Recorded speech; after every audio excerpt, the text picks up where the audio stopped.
Hello, everyone, and welcome to today's webcast of our series NX Tech Adopters.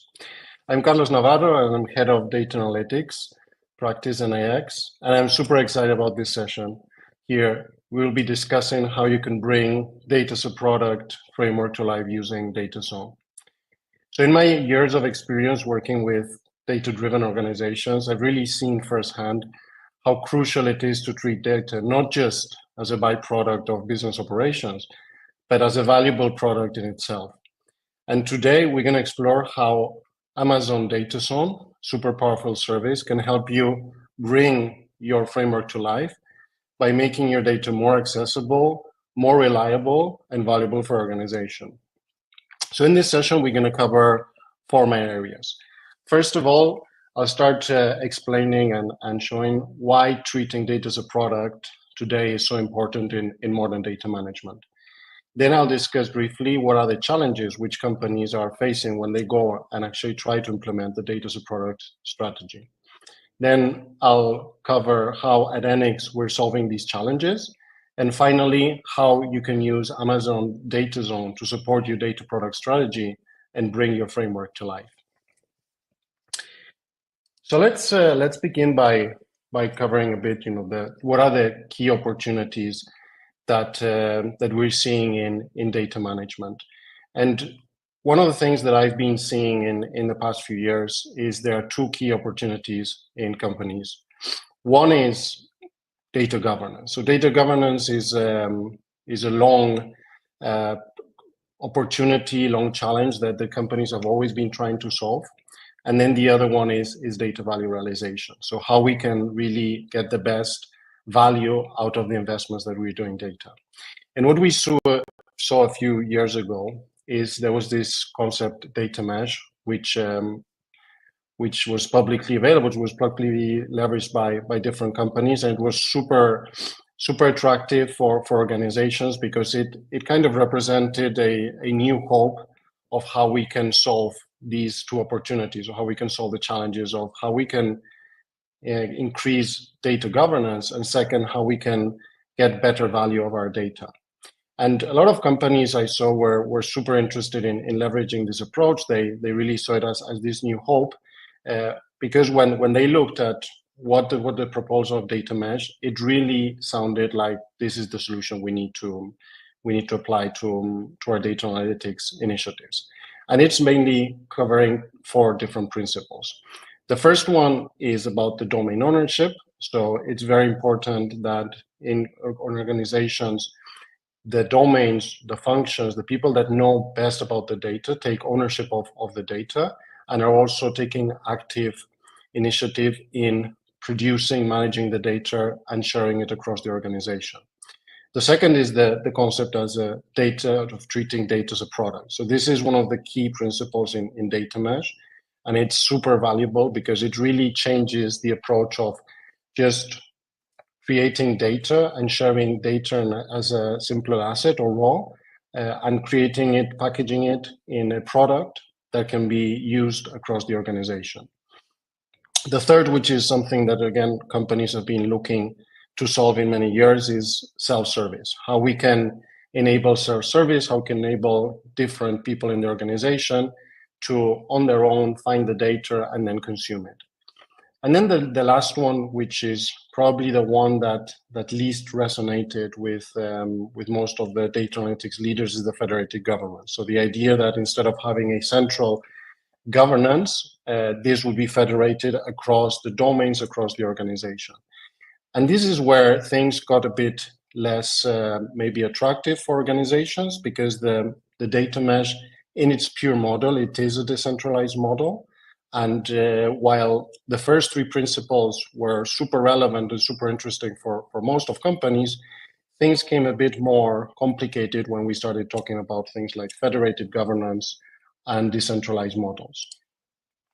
So then what happened is that we started seeing what I call the spin-offs of data mesh. So since most of the data mesh initiatives were launched and started in centralized data analytics teams, what happens is that they started taking the pieces that they saw that were super valuable and could help in this better data governance and increased data valorization, and started defining new, as I say, spin-offs of data mesh, mostly called around the data as a product framework. So the concept here was that the decentralized model was not really, at least short-term, a good fit for most organizations. So a smaller portion, centralized model, was created with the three first principles. So the domain ownership was still super relevant and very important. So try to put the ownership of the data to the teams that know most about the data. Then the principle of treating data as a product. And here I've seen different models. One where organizations were using either the pure data mesh data product definition, which are the principles you see here, either creating their own definition of data as a product, but then also seeing a lot of companies leverage the FAIR principles, which we can say is a shorter this definition of a data product than the data mesh, with these four principles, and using that as the definition of what should be a data product in the organization. And still the self-service platform, super valuable, and still something that companies were looking after. Now, regardless of the model that companies would use, what is super important is, and this is something that I've seen differentiate companies which are successful in this framework versus the ones that are struggling more, is the idea of having a data consumer-driven approach. So basically putting the data consumer first, and then designing the rest of your operating model around the definitions of your data consumer. So basically we start by defining who is our data consumers, what are the needs of the data consumers, and how they are going to be consuming, how they're going to be using the data. And then from there we walk back. So then we define, okay, how data consumers will be consuming the data. So what kind of consumption channels they need. Then how we're going to deliver the data products to these consumption channels. And then who are going to be the producers of these data products, which are basically going to turn our raw data assets into this valuable packaged data product. Now, even companies that have followed the successful approach of treating data as a product, of the data consumer in mind, still there are some of the many situations that we are seeing which still avoid companies in being successful in delivering data as a product. And there are two main scenarios that I've encountered which companies need to put a lot of focus and make sure that this doesn't stop them from being successful. So as I said at the beginning, most of these initiatives of either data mesh or data as a product are initiated by centralized data analytics teams. Now, what happens is that these teams will start defining this new operating model, will define a pretty good strategy, a pretty good framework, pretty good roadmap, but then the problem starts when they start rolling it out to the rest of the organization. And this happens because there might be issues with adoption, there might be issue with teams in other teams, for example, in business functions who don't want to be taking ownership of data or don't want to be engaged in this model. And that's when things start to not work. And that's where the operating model fails. The second situation that we have with centralized data analytics teams is they start, again, defining the operating model, define, as I mentioned before, who are the data consumers, the consumption channels, what are the data products, but then they realize that actually it's very difficult to technically label the operating model. In other words, there is no technology or solutions which actually can deliver this model that has been designed. So that's where, again, situations of companies not being able to activate or not bring their model to life occurs. Now, the second one is also a very common one, and that happens not maybe just here, but in other scenarios, is where companies follow a technical first approach. And we saw this a lot happening previously in data governance, when companies to deliver data governance would first purchase a data catalog tool, and then they would figure out, okay, how are we going to use this data catalog tool for data governance? This would end up with people not knowing how to use the tools. People wouldn't, essentially use the tools. The tools would be costly, and ultimately these tools would be eliminated because they won't bring any value. So this has happened also in data as a product. So it's not the right approach to start by first purchasing a tool and then working back and seeing how we can leverage it for data as a product. You need to always have very clearly how you're going to use the tool and what are the different use cases. So leveraging these different experiences, and especially what are those opportunities, what are the challenges that companies face, what we did in NX is we defined our own framework on how companies can be successful at defining their data product strategy. And basically it follows 4 different phases. So the first phase is super important one, and one where companies many times are missing or are not paying sufficient attention.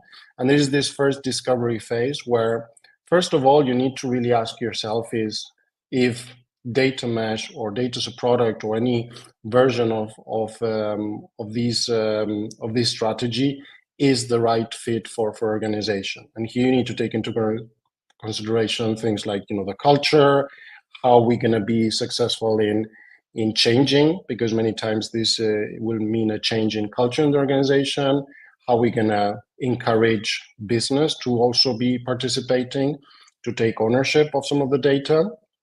So essentially, we need to make sure we are ready for this model and the organization is really fit for the model that we want to approach.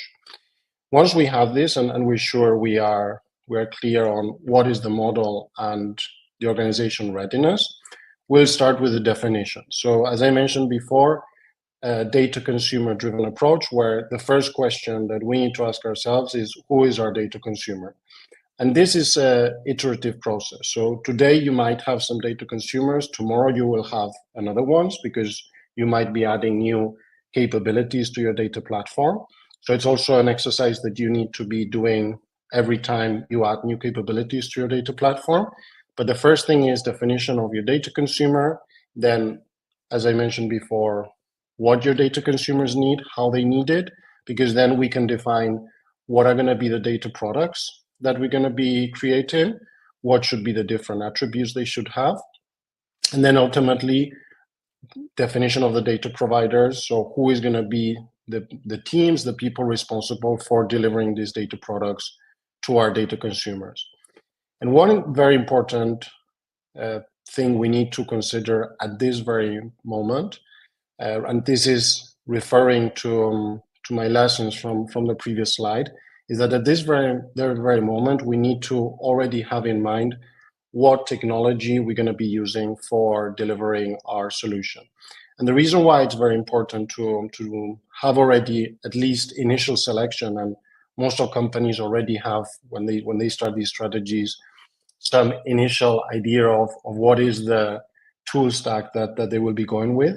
The reason why it's important to do this at this point is because when we define what are the needs of data consumers, but also when we define the data products and their attributes, we need to make sure that we will be able to then deliver these data products. So if we are defining a huge list of data product attributes, but there's no tools who can define these data products, then we'll have an issue later on technical enablement. So it's already important that at this point, we have an idea on the technology we'll be go with, and then have an initial validation that these definitions we are creating, we can then enable with our technology of choice.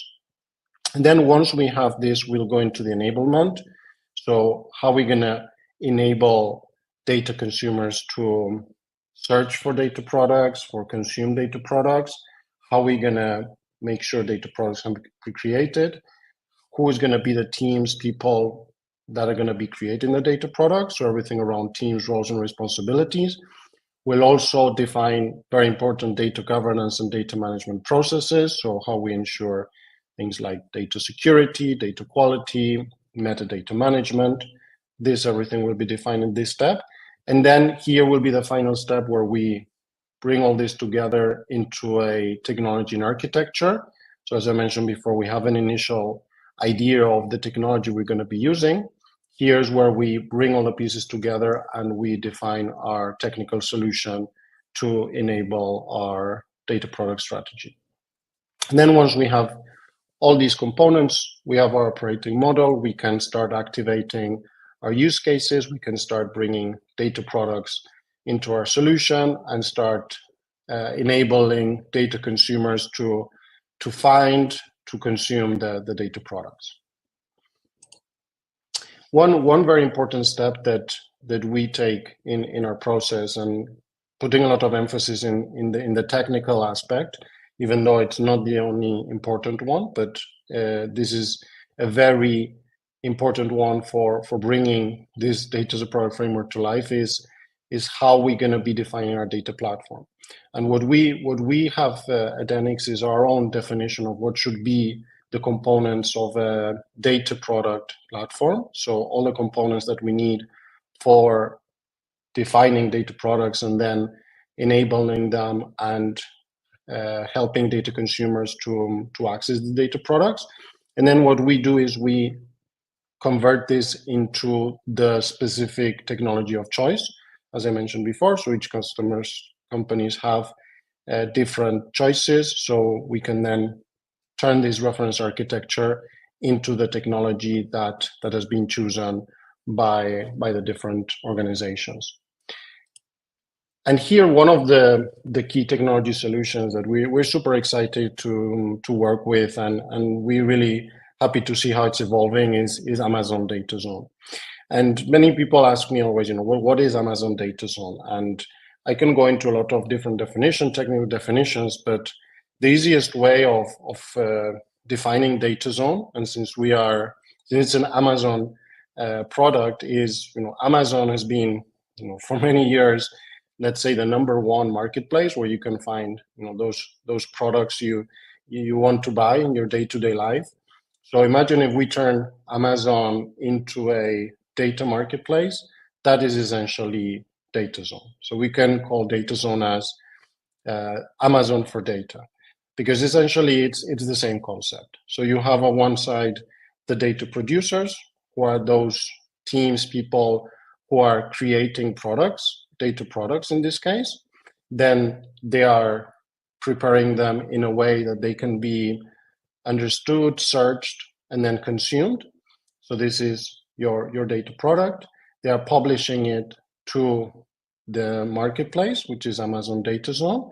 And then on the other side, you have data consumers, who are those people who are basically have a need for data, and they can go into DataZone and find the data they need. They can get all the information they need about data products that are available for consumption, and then they have an option to subscribe and consume the data products. And there are a few features that I think, or I see critical in DataZone that enable this data product framework, and that's why it's so critical in bringing to life our framework. The first of all is that, as I mentioned in the earlier slides, one of the key principles of either data mesh or other models like a data as a product model is you need to have the definition of domains. So which are going to be the organization domains that are going to be responsible for creating data products and publishing data products. And in DataZone, we have both definition of generic domains, but then domain units. So you can define these different groups of domains. So it could be a domain unit for sales, a domain unit for marketing, and there you will group specific data that corresponds to a specific domain. Then you have the data portal. So this is a user-friendly interface where basically you can, you have the place for data producers to create their data products and publish them. You have the business catalog interface. So this is a very important component. So if you're familiar with AWS services, till now there's always been the Glue data catalog, which we can say it's more of a technical data catalog. You can define a lot of the technical attributes of data. But here, since we want to enable data for everyone in the organization, even for potential business users or more closer business analysts, people that are more looking also for business language. You can add also attributes regarding business definitions. Then creation of environment. So as I mentioned before, data consumer in mind. Every data consumer has a different way of consuming data. You could be a data analyst that just wants access to the data. You could be a person using a report who might just want to have access to a data warehouse or a BI reporting tool, or you could be a data science, so you need a data science environment. So Amazon DataZone creates different environments for consumption depending on the data consumer. Then you have the data product features. So what is important in DataZone is you can either create data assets, which are single instances of data, so it could be one table. Data products can be either one or multiple data assets grouped into this data product. So it's a very important concept on data products, that you can create different data assets and group them into data products, and then add all those different attributes that, as I mentioned before, we have defined in our operating model. A very important part is have options for README, business glossaries, and metadata forms. So it's super flexible to define those attributes of data assets or data products that you will be creating. And this is a really great feature, because it will give us the flexibility to add different attributes that we're looking for, versus being just closed in an out-of-the-box set of attributes. And then very important always is integration. So we want always different tools to be integrated, so we don't have to be doing anything manually. As I mentioned before, DataZone has the business catalog, the business glossaries, but it also ingests all the technical metadata and technical data from Glue. So you have both technical data and business glossaries available for data consumers to take their best decisions on what data they need to consume. So if we bring all of this together, so these are the different components that we'll see in a DataZone. So as I mentioned before, starting from our DataZone domain, then the portal, the possibility to first create your data asset, and then add different data assets into one single data product, publish it into our business data catalog, which then be available for any data consumer to search, find, understand by all the data definitions we've created, and then possibilities to subscribe. Obviously, if the data provider will accept the subscription, they will get access to it, and then they can consume it in their tool of choice based on how they want to consume their data. Now, if we look overall, and then how we bring all the different pieces together, as I mentioned at the beginning, if we want to bring our data product framework to life, we have to have different pieces connected. As I mentioned in earlier slides, our framework, which has these 4 different phases, starting with the discovery, then the definition, enablement, and then the activation. What we see is that at each of our steps, we are already connecting with the technology solution that we'll be then developing. So during the definition stage, as I mentioned, we already have in mind the tool of choice, the technology. So what we will do is we will create definitions of who is the data consumer, then we'll define definitions of data assets, which basically will turn into a template, which then will be used later on in DataZone. Whenever we create a data asset, it will need to have the different attributes that we have defined in the data asset template. The same with data products. When we define at the beginning what is a data product, we'll define the different attributes, we will create a template, and then data producers that want to add new data products will use this template with the requirements of what needs to be included in data product, and then create the data product inside DataZone. Later on, when we define, as part of the enablement, our organization, so we'll create our domains, we'll create our domain units, So this, again, we will replicate in DataZone. We'll create the domain teams with their different accesses, and this will all be created in DataZone, the same as our data consumers. We'll create also our admin for the whole DataZone portal to make sure that there is a good use of all the platform, but also to make sure we have the proper data governance and data management. And as you see, everything will be connected fully with our strategy, and we can ensure in this way that whatever we've defined in our operating model can be defined also in our technology solution. And this is essentially how we make sure that we can bring your data as a product framework to life. So with that, I'd like to wrap up this session. So thanks a lot for attention. Thanks a lot for joining. So we've really covered quite a lot of ground here, from, again, understanding the fundamental conceptions of data as a product, but then very important, seeing how DataZone can be the key tool to enabling technically your data product strategy. Now, remember that implementing a data as a product framework, it is a journey. It is not a destination. It requires commitment, clear vision, and the right tools. And that's exactly where DataZone comes to support your transformation. So if you'd like to hear more about NX can help you implement these solutions, or if you're struggling with your data product strategy or how to bring it to life, please don't hesitate to reach out to us. Our data analytics team is ready to support you in your data journey, and we'll be happy to understand better where you are in your data as a product journey, and how we can support you.